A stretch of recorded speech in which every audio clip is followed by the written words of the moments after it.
Bon anniversaire à Pascal Légitimus, 52 ans, à Yann Arthus Bertrand, 65 ans, et à Eve Ruggieri. Labo. Oh, oh, oh, oh. Oh, oh, oh, oh.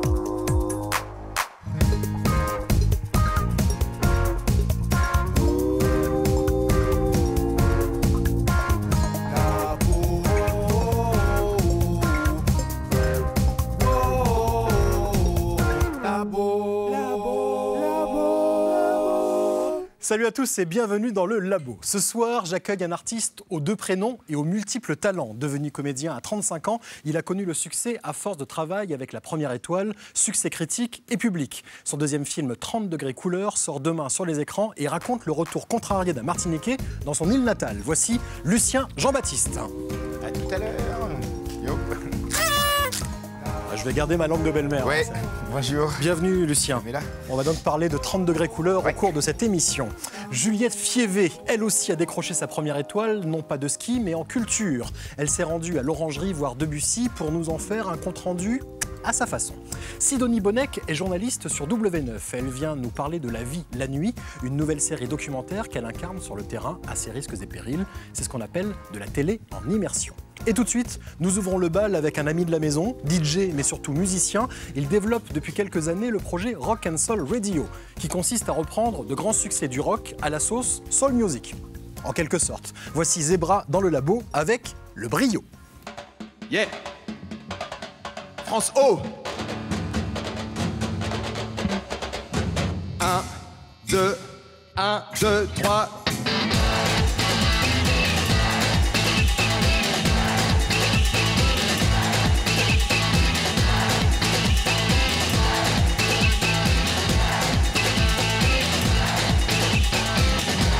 Nous faisons un vacarme de tous les diables. Chantez juste ou chantez faux, je m'en fiche. Je préfère le rock à la musique classique.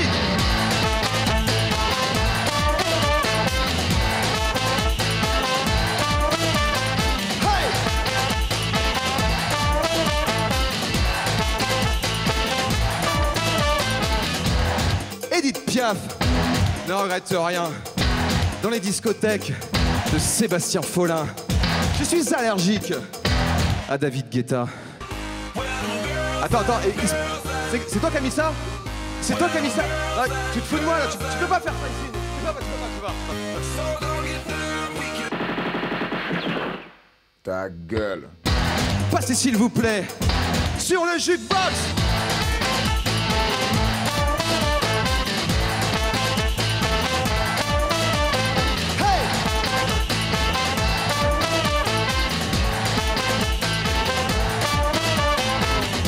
Mais qu'est-ce que tu fais? Tu fais le rythme, la cadence, la chanson alors. Musique moderne, populaire, c'est une rengaine à la mode.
Zebra avec Rock and Soul Radio, c'est le concept. Là, c'était le brio, reprise de Big Soul. Et Zebra sera évidemment chaque semaine dans le labo jusqu'à la fin de la saison, mais également en concert avec ses 2 loustiques et 50 autres cuivres. Ouais. C'est bien ça, ce sera le 17 mars à Douchy-les-Mines. Un orchestre d'harmonie. Un orchestre d'harmonie, exactement, précisément. Zebra qui nous rejoindra tout à l'heure pour discuter justement de ce projet. Et puis on aura droit à un autre extrait de son répertoire. Et là, ce sera une composition. Merci beaucoup, monsieur.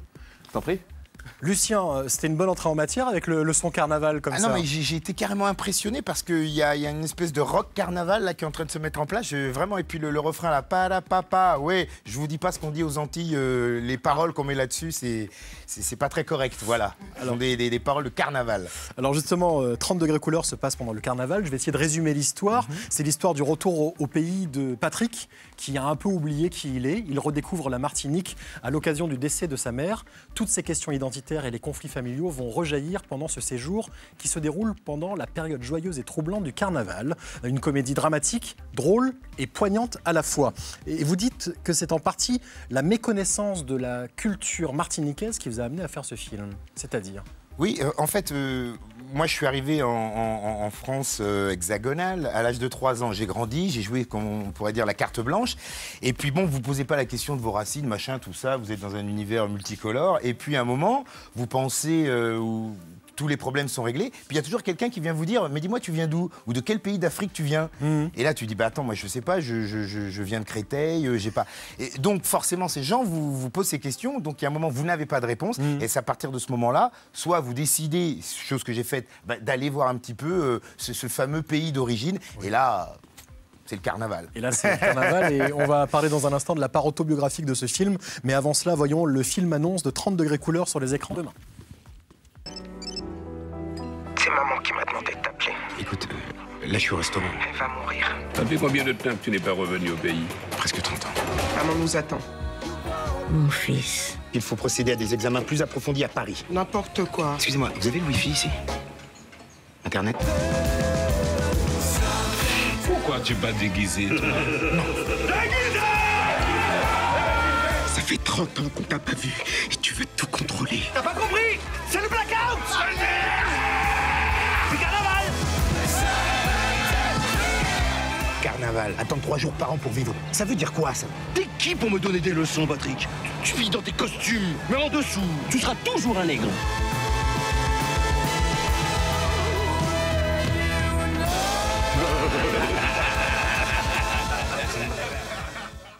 Patrick, animateur télé, historien, vedette de la littérature, il a eu des prix, se retrouve donc en Martinique pour le décès de sa mère, retrouve sa famille, il a quitté le pays... Très tôt, à l'âge de 11 ans. C'est ça, 30 ans avant. Ouais.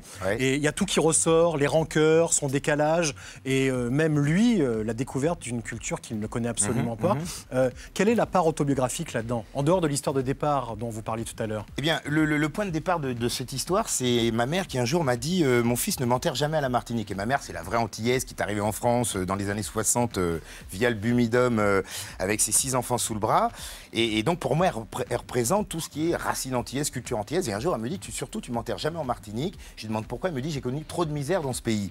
Donc ça, c'est le point de départ. Et puis après, j'ai compris en discutant avec elle que c'est parce que elle avait tout simplement ses 6 enfants ici et que à la chaleur des Antilles, elle préférait peut-être la chaleur de ses enfants. Elle me dit oui, comme ça, vous pourrez arroser ma tombe. Donc à partir de ce postulat, j'avais un matériau qui me permettait d'avoir un point de départ et surtout après j'avais tout moi mon travail de retour, justement ce que je disais tout à l'heure par rapport à mon identité, mes racines, à toutes les choses auxquelles on me renvoyait. Alors la Martinique, mais moi je connaissais rien du tout. Donc le créole, oui, le créole, tout ça, rien. Actuellement, on ne manque pas à l'école, mais bon, il a fallu du temps. Et donc j'ai nourri le scénario, l'histoire de tout ça. Et le film a été réalisé avec Philippe Larue. Oui. Lui qui ne connaissait pas du tout la Martinique, donc un vrai néophyte. Ouais. Ça a été intéressant justement d'avoir ce regard extérieur sur cette histoire très personnelle. Ben, complètement. Lui, il a nourri le personnage de Patrick parce que moi aujourd'hui, il y a des choses qui ne me surprennent plus. Le niveau sonore des débats, si vous voulez, la scène quand il est en famille où ça hurle de partout, moi ça ne m'étonne plus. La télé à fond, bon, ben, je suis là, je suis habitué. Et quand Philippe, on est allé écrire ensemble là-bas, me dit, attends, mais c'est quoi ce bordel? Je dis, quoi? Qu'est-ce qu'il y a comme bordel? Il dit, mais les gens parlent fort, ça hurle de tous les côtés. Donc voilà, vraiment, grâce à son œil, on a pu pointer des choses qui, pour moi, aujourd'hui, n'étaient plus évidentes. Ce qui m'a plu dans le film, justement, c'est sa portée universelle. Moi, je suis pas martiniquais, je suis réunionnais, ça m'a beaucoup parlé. Mais c'est pas seulement parce que je suis d'outre-mer. Je pense que des potes de Toulouse, de Pau, de Bordeaux, de Marseille, de Lille, qui arrivent dans une ville, ils ont également ce même déracinement. Il y a vraiment une portée universelle. Je voulais qu'on regarde un extrait pour recentrer la discussion sur le carnaval et sur Zamba, sur Édouard Montout, parce qu'il a une performance juste exceptionnelle dans ce film. Et c'est à un moment du film, donc au début du film, vous revenez au pays, votre mère est mourante, elle demande à être enterrée à Paris, ce qui crée déjà des petites tensions. Et puis, on est en plein carnaval et son corps disparaît.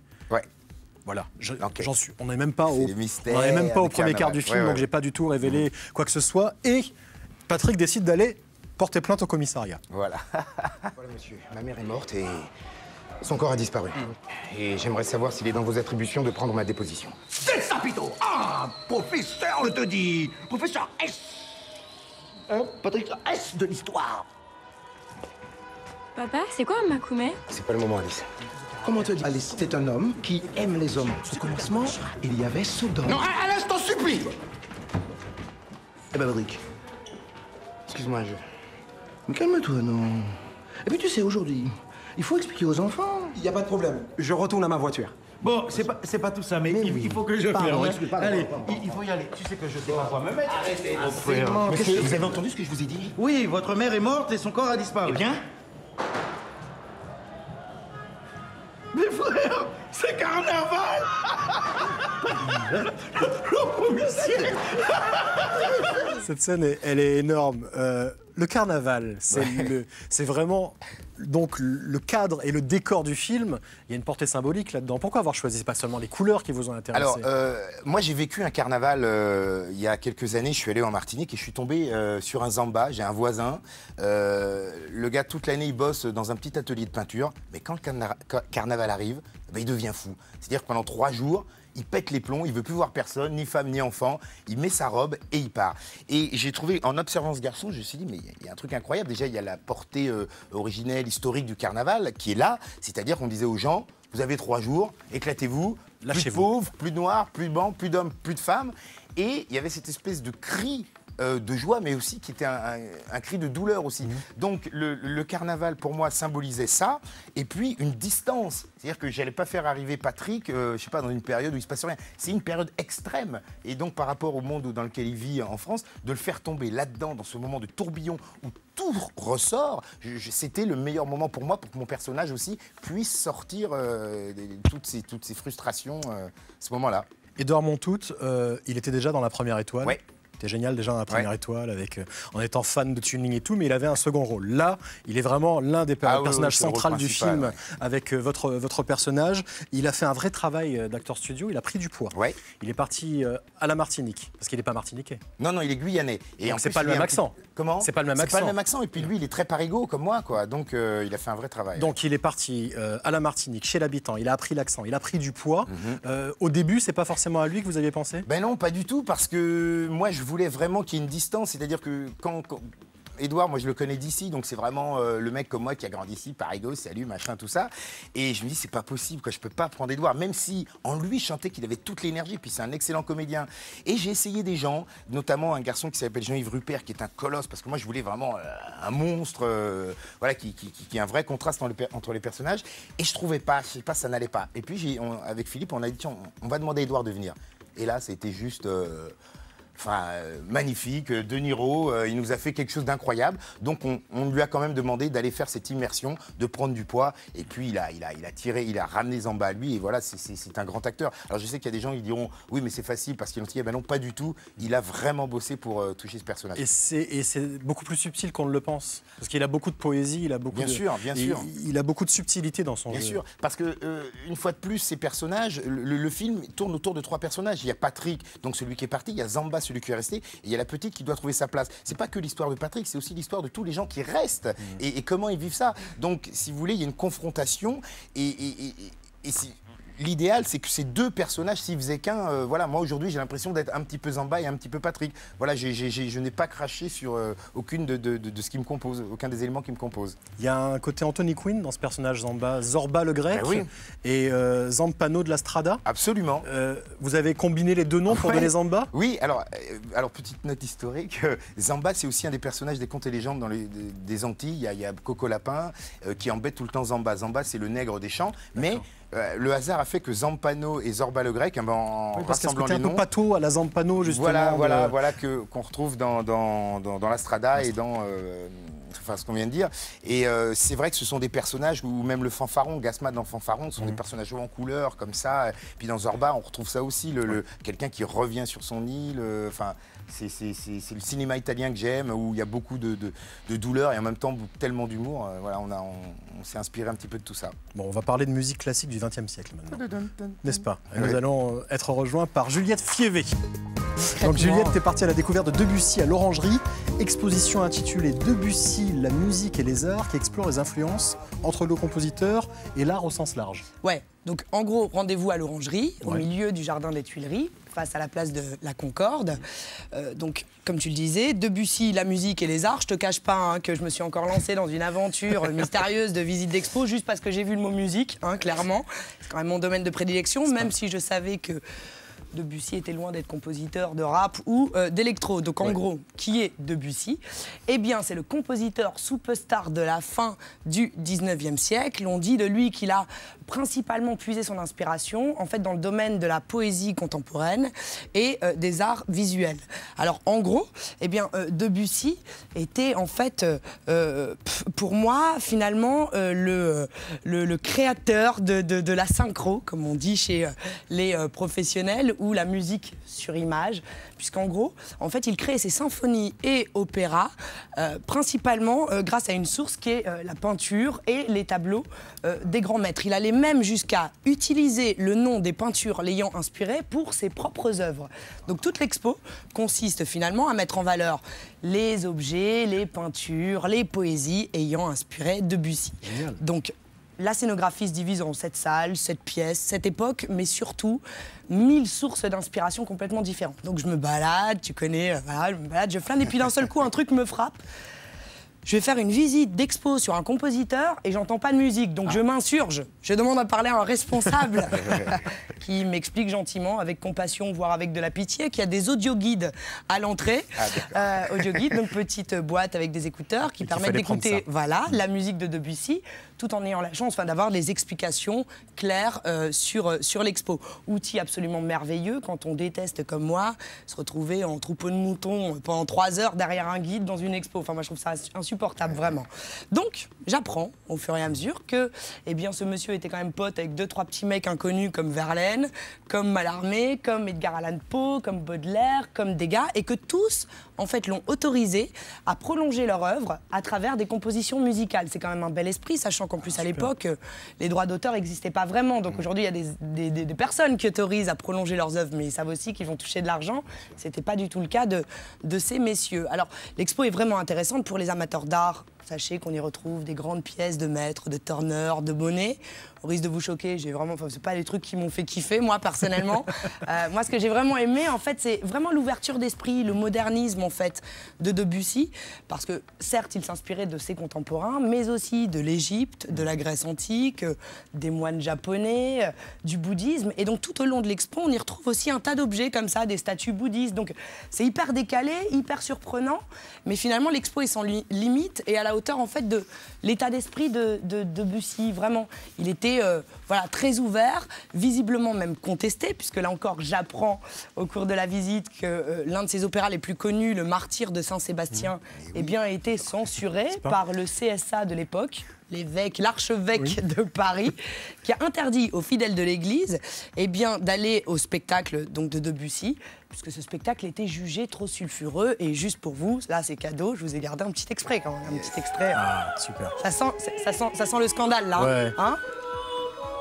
On est dans le hardcore quand même, hein. On nage en plein Non, mais ce qu'il faut savoir, c'est qu'il y avait des manières de jouer de la musique à une époque qui n'étaient pas autorisées. C'était vraiment la musique du diable. Complètement. Et des mecs comme Debussy, et un peu plus tard Ravel, Satie, c'est cette époque-là, ils ont vraiment révolutionné la composition musicale. Oui, parce que l'Église, en fait, écoutait les notes de musique, en fait, et certaines notes de musique étaient interdites parce qu'elles suscitaient des émotions. Merveilleux, mais bon, toujours est-il que voilà, moi j'ai adoré cette expo parce que j'ai appris plein de choses, mais surtout ce que j'ai aimé, eh bien, c'est que cette expo est la preuve vivante que dans l'art, rien ne se crée, rien ne se perd, pardon. Tout se transforme et que tout le monde est influencé par tout le monde, mais là en l'occurrence c'est dit ouvertement, c'est fait ouvertement.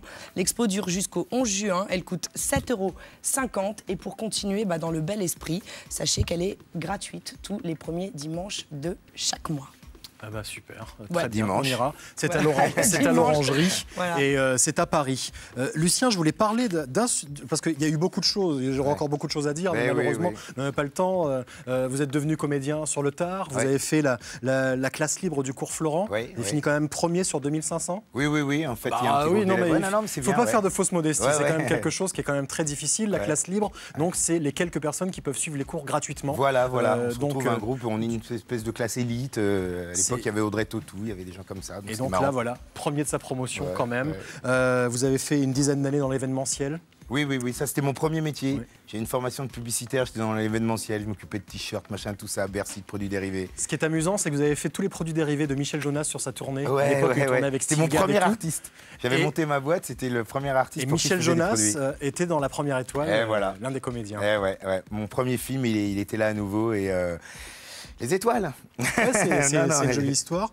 Et à une époque, pour apprendre votre métier, vous enchaîniez jusqu'à 3 pièces par jour. Mais comment vous savez tout ça Parce que je pense que j'ai des bons tuyaux quand même. Non, c'est vrai que 3 pièces par jour, mais en plus, Don Juan, non, je des faisais pièces un de spectacle pour enfants le mercredi. Après, j'avais un truc à 19h et puis à 20h30, je me tapais.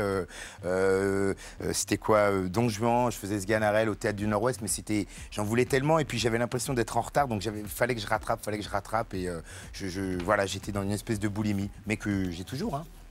Et vous avez, on réduit la bio les 10 dernières années en 2 minutes, vous avez doublé la crème du cinéma hollywoodien, Will Smith, Martin Lawrence, Don Cheadle, dans Ocean's 11, c'est vous Chris Rock, rien que des grands noms. Mais alors, j'ai découvert une chose en lisant cette liste, c'est que la voix a une couleur. Ah ben oui.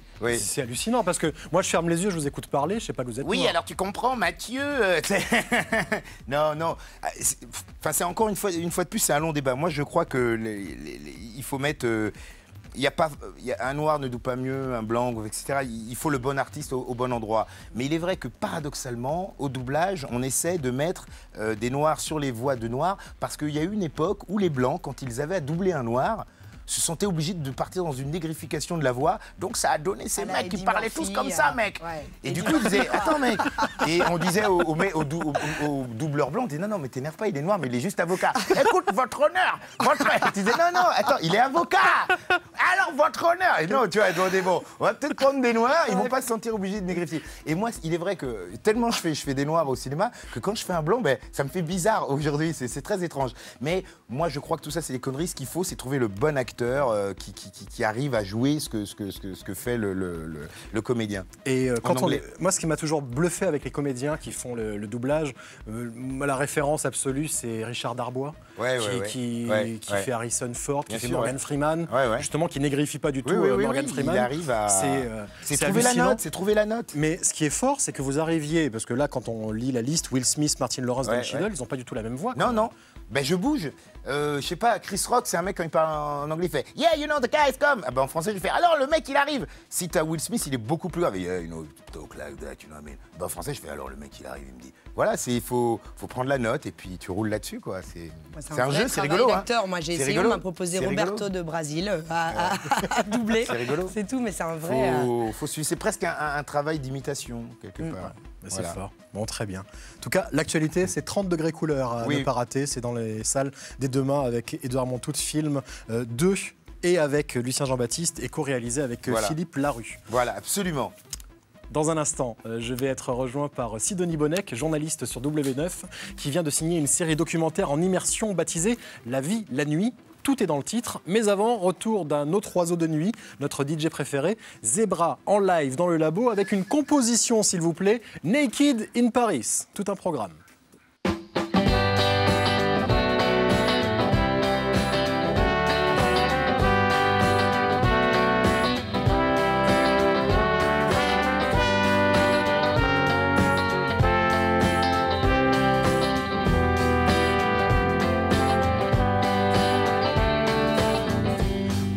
Walking down the street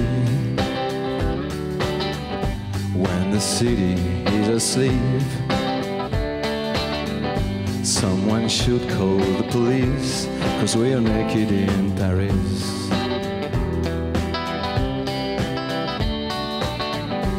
Let's lay down in a park and make love in the dark, watching the stars and the lights of Paris in the night.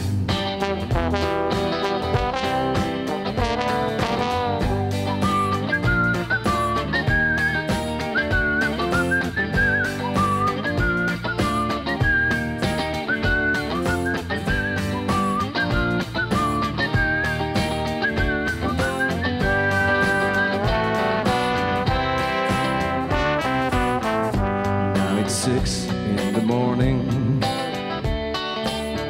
Should we stay there, my darling? Completely undressed like this in the streets of Paris.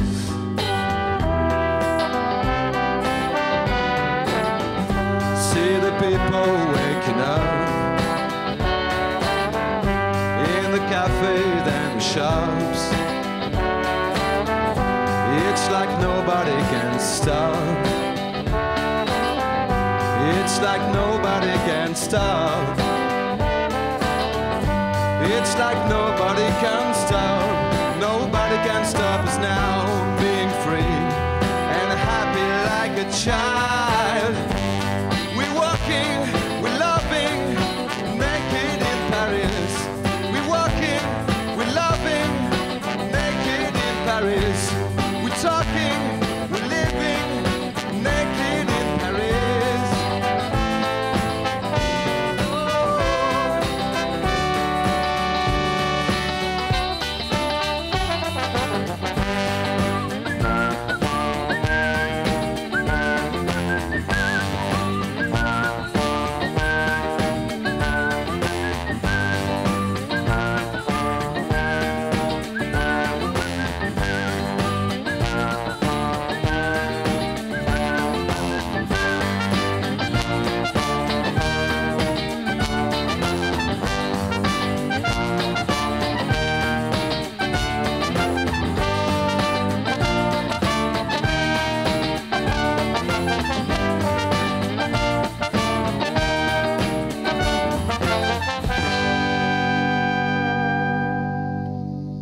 Eh bien voilà.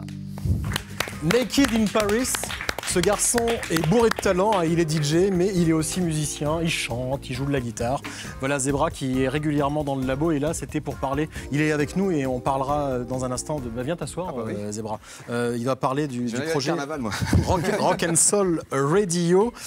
Juste avant, je voulais présenter Sidonie Bonnec. Sidonie Bonnec, bonsoir. Bonsoir. Alors dans un instant, on va parler de la série documentaire diffusée sur W9 consacrée au monde de la nuit, qui sera prochainement diffusée donc sur W9. Mais juste avant, on va parler musique avec Zebra. Rock and Soul Radio. Donc tout à l'heure, on a eu Le Brio. C'était une reprise. J'avais dit soul, mais enfin, c'était un peu carnaval quand même. Il y a un peu de soul, mais à l'extrême. À la base, c'est un album de reprise de tube rock, c'est ça. Mais à la base, c'était une émission de radio sur le Move. Ouais, c'est ça. C'est une envie. Moi, de toute façon, j'aime le rock et la soul. Et dans mon travail de DJ, j'ai souvent essayé de mêler les deux à travers des mix. Et puis à un moment, je me suis dit, ce serait bien d'arriver à affirmer un son. Et avec Stéphane Montini, qui était au trombone avec moi, ça fait 4 ans qu'on bosse ensemble, on a écrit des chansons. Et puis on s'est dit, tiens, pourquoi on ne ferait pas un répertoire de reprises avec plein de cuivres, plein de guitares. C'était juste une idée de concept d'album à travers mon émission de radio. Et après, on a essayé de le décliner en live, ce qui nous a amené à faire évoluer le répertoire et à faire maintenant des choses très carnaval ou très chansons. Voilà. On a pas mal de choses années 90, Soundgarden, Dépêche Mode. Ouais, bah, c'est vraiment... C'est ma culture. Ouais. C'est vraiment les Mais influences. ouais, c'est ça, c'est les choses auxquelles on ne s'attend pas. Enjoy the Silence, façon... Qui est un chef-d'œuvre. Oui, déjà, ouais. On est d'accord là-dessus. C'est une version, je l'ai entendu d'une autre façon et je me suis dit c'est bien, avec ces orchestres de cuivre, ça sonnait bien. Et chaque thème a été, chaque chanson de l'album a été pensée comme ça, une façon de revisiter un répertoire ultra connu. Tu seras en concert avec un ensemble harmonique de 50 cuivres à Douchy-les-Mines le 17 mars. Près de Valenciennes, ouais. C'est-à-dire qu'il y aura 48 cuivres supplémentaires. C'est quoi, tu vas être au chant avec les 50 cuivres derrière toi? Ouais, voilà, c'est ça. C'est ça l'idée? C'est une création que Stéphane et moi on fait depuis plusieurs années. L'an dernier, on avait fait l'Olympia d'ailleurs avec l'harmonie de Lens. Il y avait 72 cuivres. Ouais. Donc là, 50, c'est un peu petit, tu vois. Mais effectivement, ça donne un côté orchestral. Les orchestres d'harmonie dans le Nord sont très vivants. Il y en a dans toutes les villes. C'est quelque chose c'est une école de musique, quoi. Et en fait, le but, c'est aussi de leur faire jouer des choses différentes. Donc on arrive avec notre répertoire et puis avec les clarinettes, les trombones, les saxophones, les trompettes, on leur fait jouer du Soundgarden ou du Dépêche Mode. Voilà. Donc ça nous plaît. Et actuellement, tu es en studio avec le Bagad de Carrez. Ouais. C'est ça. Ils sont 30 là. Bagad, c'est ces ensembles bretons avec de la cornemuse et de la vielle. Il n'y a pas de vielle, non, la vielle. Oh là là, oh là là. Excuse-moi, ouf. Attention. Donc c'est quoi? Un Bagad, c'est cornemuse, bombarde, caisse claire. C'est 3 pupitres différents. Soyons précis. Et moi, comme j'ai une affection particulière pour la Bretagne, parce que j'ai habité pendant 8 ans, aux Vieilles Charrues, quand j'y ai joué, j'ai rencontré le Bagad donc, de Carhaix. Ouais. Et, à Carhaix. À Carhaix en même, plus, je fais attention, je crois que vous êtes bretonne aussi, Denis. Ah, Bonnec, oui, c'est... Ah ouais, donc il ne faut pas que je me plante. C'est pas facile à planquer, mais bon. Une fois, j'ai demandé, parce que dans une vie ancienne, je présentais la météo. Je parle de ma vie, excusez-moi. Je parle de ma vie, mais voilà, c'est une anecdote que je voulais partager avec vous. Et à un moment donné, il fallait que je parle de Douarnenez. Oui. Et donc je demande à un breton de l'équipe, je lui dis comment est-ce qu'on dit? Il me dit est-ce que tu as mieux la figure, c'est un aise ou c'est un nez? Je lui dis bah c'est un nez, il me dit donc on dit Douarnenez. Voilà, excusez-moi, je ferme la parenthèse. Donc voilà, le Bagad de Carhaix. Voilà. Je ferme la parenthèse, oui, d'accord. Ouais, voilà, donc l'album avec le Bagad de Carhaix sortira. Parce qu'en breton, on dit Carhaix. On dit Carhaix ou Carré? Carhaix. Ah bon, d'accord. Ouais, en breton. Je comprends plus rien, moi. Ça se trouve, c'est complexe. Ça se trouve, Douarnenez, ça se dit Douarnenez en breton. Ouais. Ah bon? Bah oui, je pense, ouais. Tu vois, en Bretagne, on parle assez peu breton, c'est vrai. Donc les autres gens qui sont bretons comme moi, mais qui ne parlent pas le breton, disent Carré, Douarnenez. Mais attention, le breton est taquin. Oui. Ah bah ça, oui, j'ai remarqué. J'ai remarqué. D'ailleurs, la dernière fois, j'étais à Pornichette et je me suis dit, tiens, ils sont quand même vachement taquins, les Bretons. Bref, ce Bagad, c'est quoi l'idée? C'est la même chose? C'est de faire des reprises rock version soul, mais avec un Bagad? C'est faire du rock avec un Bagad. Il n'y a rien de traditionnel. Moi, mon but, c'est des orchestres, des ensembles d'instruments avant, ça me plaît, je leur fais jouer autre chose. Faut qu'il y ait du monde, quoi, c'est ça, ça qui te plaît. Moi, j'ai trop tourné tout seul pendant des années, maintenant je veux une bande de potes, puis qu'on se boive des coups, qu'on joue de la musique. La solitude du DJ. Ouais, c'est ça. Parce qu'en fait, t'es devenu DJ un peu par hasard? Presque par accident? Je faisais ça pendant des années, guitare-chant, c'était mon truc. Et puis après, je suis devenu DJ parce que ça a été ce qui m'a ouvert les portes d'une bonne tournée. Et maintenant, je reviens à ça, mais avec cette habitude de DJ, de mélanger des choses. Tu vois, utiliser des boucles de cassave et de percussions de Trinidad dans le Brio Carnaval, c'est parce que en tant que DJ, je peux me permettre ça. Donc je fais des mélanges. Et pour en revenir au Bagad de Carhaix, on est en studio, l'album sortira en automne 2012. Et à partir de ce moment-là, on sera 30 Bretons sur la route. Génial. Vous êtes compositrice aussi, Sidonie? Comme vous y allez, Sébastien. J'ai vu un documentaire, ce fameux documentaire, on en parlera tout à l'heure, mais vous aviez passé du temps sur un chalutier. Ah oui, pas Il mal de temps. y avait des chansons qui servaient de fil rouge à ce documentaire. Une chanson, je les chantais, et c'est le réalisateur Jérôme Corquiquian, qui est une sorte de Rémi Brica, qui a composé les autres textes. Et c'est des compositeurs aussi, des musiciens qui ont écrit la BO. Donc c'est un documentaire sur lequel on a écrit une BO et la journaliste qui est immergée chante aussi. Donc c'est un ovni évidemment, mais si on n'en profite pas franchement pour inventer des nouvelles choses. C'était un bel ovni. Le travail de la musique sur le film sur 30 degrés couleur est intéressant. Ce décalage musique classique, c'est quoi? C'est Tchaïkovski sur les carnavals? Oui, sur le carnaval. C'est surprenant parce que là, ça nous emmène ailleurs. Ça, c'est bon ça. Non, mais j'écoutais parler, je trouve ça génial. Enfin, ce qu'ils font, moi j'adore les gros groupes comme ça qui font de la funk. Bref, mais oui, moi c'est le décalage qui m'intéresse. C'est-à-dire, voilà, à un moment, il y a mettre de la musique de carnaval sur du carnaval, je sais pas, ça me parlait pas. C'est trop facile. Non, mais voilà. Et alors on essaie des choses, parce que ça tombe pas comme ça. Et puis d'un seul coup, tu mets Tchaïkovski et là, pouf, ça. Voilà, c'est le principe. En plus, ça raconte un truc de mixité, d'ouverture, des cultures, de mélange, de ce qui est un peu les Antilles. Donc moi, très heureux d'avoir fait ça. Allez, on va parler un peu avec Sidonie Bonnec maintenant. Vous présentez le magazine Enquête criminelle sur W9, mais vous avez quitté le confort du plateau pour passer quelques nuits blanches en compagnie de celles et ceux qui vivent et travaillent pendant que nous dormons. De votre incursion dans les nuits parisiennes, vous avez tiré une série documentaire qui sera bientôt diffusée sur W9. Qu'est-ce qui vous a attiré dans la vie de ces gens de la nuit? Là, c'est des flics, des urgentistes. C'est vrai que moi, quand on est journaliste, on a envie de savoir ce qui se passe dehors, d'être confronté aux gens. C'est une petite carte de presse, ça vous permet d'ouvrir toutes les portes. C'est quand même génial. Moi, je rêvais de ça depuis que j'étais toute petite. Et là, je me suis dit, moi, j'ai envie de voir ce qui se passe la nuit. Alors, pas le côté festif, Paris, people, c'est pas trop mon truc. Moi, j'aime bien plutôt la vie des vrais gens, quoi. Et j'avais envie de voir un peu ces coulisses du jour. Pour moi, la nuit, c'est un peu l'envers du jour, quoi. C'est un peu l'envers du décor. Il y a ce voile sombre qu'on a, là, d'ailleurs, qui cache un peu les choses, qui permet des choses. Enfin, c'est vraiment un monde particulier que je connaissais pas forcément très bien. Et donc, je suis partie et pendant 3 mois, j'ai vécu de nuit, donc comme une nuiteuse. C'est-à-dire, j'ai fait 18h, 8h du mat. Donc, quand vous couchez à 8h du mat, quand le soleil se lève, le soleil se lève et vous, il faut aller vous coucher, c'est quand même assez particulier. Et c'est vrai que de vivre comme ça à l'envers, avec ces gens qui ont une vie, parce que c'est vraiment une vie à l'envers et une vie à part, un monde à part, ça vous permet vraiment de raconter la vie de ces gens vraiment de l'intérieur, parce que vous l'avez fait, vous n'êtes pas juste venu une demi-journée ou une demi-nuit avec votre caméra. Ça permet de mieux les comprendre. De mieux les comprendre. Voyons à quoi ressemble donc la vie la nuit de Sidonie Bonnec. On dirait qu'il n'y a pas de règles la nuit, non? Exactement. Il n'y a pas de limite. C'est dangereux la nuit? La nuit, tout peut arriver.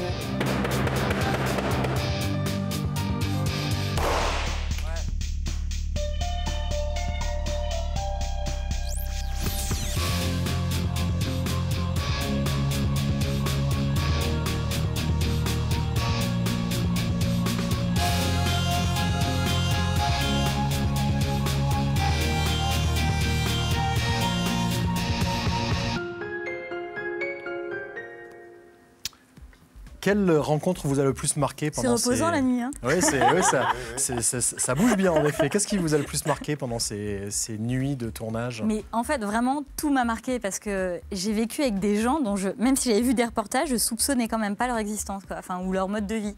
C'est des gens qui vivent toujours sur la brèche, en fait. Qu'ils soient médecins, stripteaseuses, prostituées, on a aussi un animateur radio, un taxi. C'est des gens qui... Ils ne savent jamais ce qui peut leur arriver. Comme la nuit, vraiment tout peut arriver. On le dit dans le générique parce que c'est vraiment quelque chose qu'on a remarqué sur le terrain.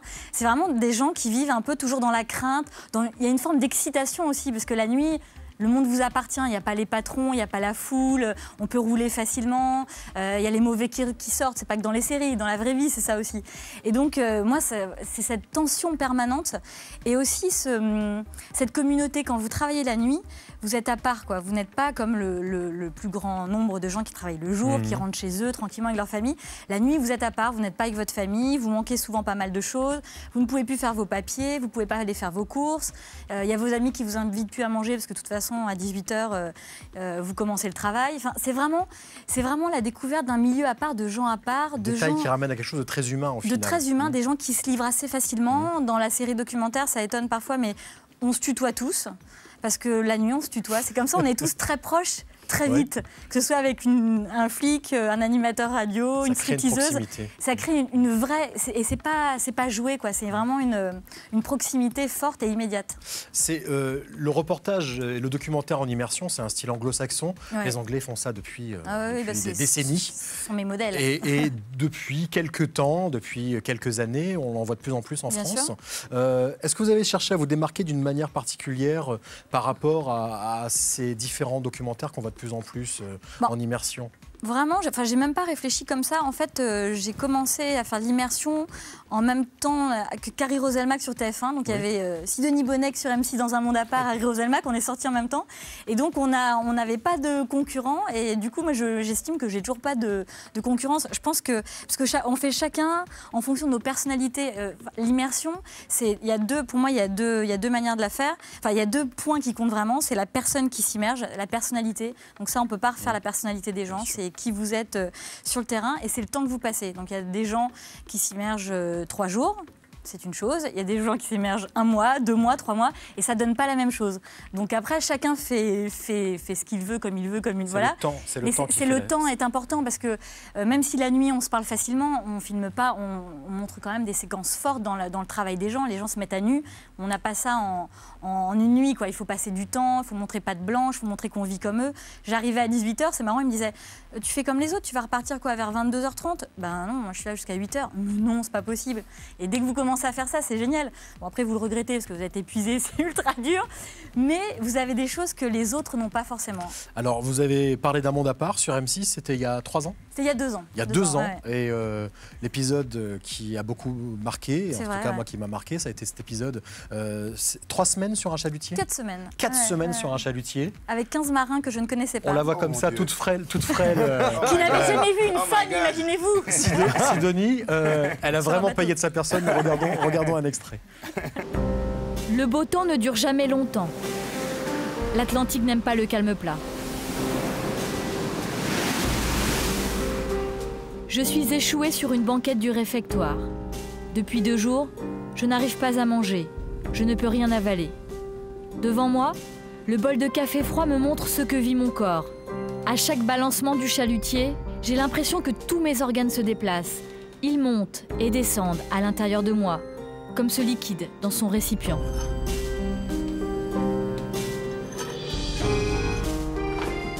À bord, je ressemble à un pantin désarticulé, mais j'arrive à rejoindre le vestiaire des marins avec ma tenue pour aller sur le pont.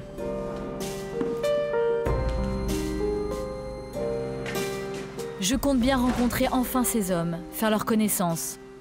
Ma faiblesse et la maladie sont les premiers sujets de conversation. Je sais pas comment vous avez fait. Moi, j'ai passé 2 heures sur un chalutier en mer de Barents, au nord de la Norvège. Ça bougeait comme ça. Et donc, ils remontaient les poissons. Et j'attendais qu'une chose, c'est que les poissons soient remontés et qu'on se casse. Avec l'odeur de gasoil, l'odeur du poisson. Mais ce qui était merveilleux, c'est que j'ai voulu le faire. Donc, une fois que j'ai mis le pied sur le bateau, les marins m'ont dit, écoute, petite, à moins de te couper une jambe, tu ne sortiras pas de ce bateau pendant 4 semaines. Et quand ça commence comme ça, vous vous dites bon, même pas un téléphone pour appeler sa maman et se plaindre, il n'y a rien, donc il faut se débrouiller, voilà. Avec cette série, vous avez commencé à vous mettre sur le terrain. Maintenant, il y a La Vie, la Nuit avec W9. Pourquoi ce désir de sortir de plateau ? On ne peut pas faire du bon journalisme en plateau ? C'est vous qui posez la question. Vous qui faites les deux. Vous qui faites du doc. Non, parce que Sébastien fait du doc aussi, fait du terrain et du plateau. Et le plateau, c'est merveilleux, mais je trouve que c'est comme jouer à domicile, quoi. Aller rencontrer les gens sur leur terrain, c'est pas pareil. Enfin voilà, on va les voir, on va à eux, ils sont pas maquillés, ils sont naturels. Nous-mêmes, on est naturels. Là, ça va, c'est très convivial, c'est vrai. Mais il y a beaucoup de plateaux quand même. La lumière, la régie, il y a tout un décorum qui fait que quand les gens arrivent en plateau, ils sont pas tout à fait eux, même si on est des super intervieweurs, on arrive à avoir des super trucs. Ça n'a rien à voir. Aller vivre avec les gens, c'est incomparable pour ramener des... De toute façon, ici. Non, on n'est pas à la télé. On est chez toi, là, non ? Voilà, exactement. Très bien. J'ai pas trouvé la cuisine, mais... Il y a juste le frigo, que je me fais livrer. Donc oui, c'est un besoin, c'est vrai. C'est un besoin quand on est journaliste. C'est pas possible de pas vouloir vivre auprès des gens, quoi, avec des gens. Quand on est comme ça, qu'on a envie de voyager, on l'a ça depuis qu'on est petit. Mais moi, on j'ai toujours voulu être journaliste et le prétexte pour écrire et rencontrer des gens. J'avais besoin d'une excuse parce que parler aux gens dans la rue comme ça suffit pas. Et les gens, au bout d'un moment, ils se disent c'est un peu folle, quoi. Ah, mais j'ai une vie. Oui, on est des saltimbanques. Bien sûr. Réaliser un documentaire, ça vous brancherait pas ? Oui, ça me brancherait pas mal. Je suis sûr que vous seriez bon. Non, mais j'ai très envie parce que j'ai encore tellement d'histoires à raconter et certaines histoires coûteraient trop cher et j'ai envie de continuer sur ces histoires d'antillanité, des choses comme ça. Par exemple, il y a des choses qui se perdent aux Antilles comme le chanter Noël. J'aimerais bien faire un beau documentaire là-dessus. Parce que c'est un truc qui se passe pendant les fêtes de Noël. Le Noël aux Antilles, c'est un truc de malade mental. Et voilà, j'ai envie de raconter des choses comme ça. Des choses qui vont disparaître malheureusement avant qu'il ne soit trop tard. Hop, on les capte. Très bonne idée, très bonne. On les donne. Voilà, mais ça, c'est très envie. Merci beaucoup. D'accord, vous viendrez chez moi la nuit. Ah, d'accord. Non, j'ai pris la nuit. Ah oui. J'ai pris la nuit. On va vous laisser. J'ai pris la nuit. Très bien. On étripera des poissons. Ce n'est pas un cliché, l'antillais est très entreprenant. Donc voilà, même quand il est né à Créteil. Enfin, en tout cas, quand il a grandi à Créteil. Donc, Lucien Jean-Baptiste, 30 degrés couleur, co-réalisé avec Philippe Larue. C'est demain sur les écrans avec Édouard Montout. Allez-y, ça va vous plaire. Et il n'y a pas besoin d'être antillais pour aimer ce film. Ça parle à tout le monde. C'est un très très bon moment de cinéma. DJ Zebra, Rock and Soul, Radio et donc dans le labo régulièrement et en concert à Douchy-les-Mines le 17 mars avec un ensemble harmonique de 50 cuivres, c'est ça? C'est ça. Voilà, et Sidonie Bonnec, Enquête criminelle, chaque lundi à 20h50 sur W9 et bientôt La Vie la nuit. Lundi 26 mars, La Vie la nuit à 23h. C'est tout frais, c'est pour vous. C'est parfait, Voilà. Très bien. Merci beaucoup, merci d'être venu. Super. Accueil. Merci à vous. Demain dans le labo, je recevrai Diane Tell pour nous parler de son nouvel album, pour l'entendre chanter aussi. Puis je serai également en compagnie du cinéaste et écrivain Riti Pan pour son livre L'élimination, témoignage poignant parce que vécu sur les atrocités commises par les Khmers rouges au Cambodge. Il y aura aussi Tanguy Pastureau. À demain, salut.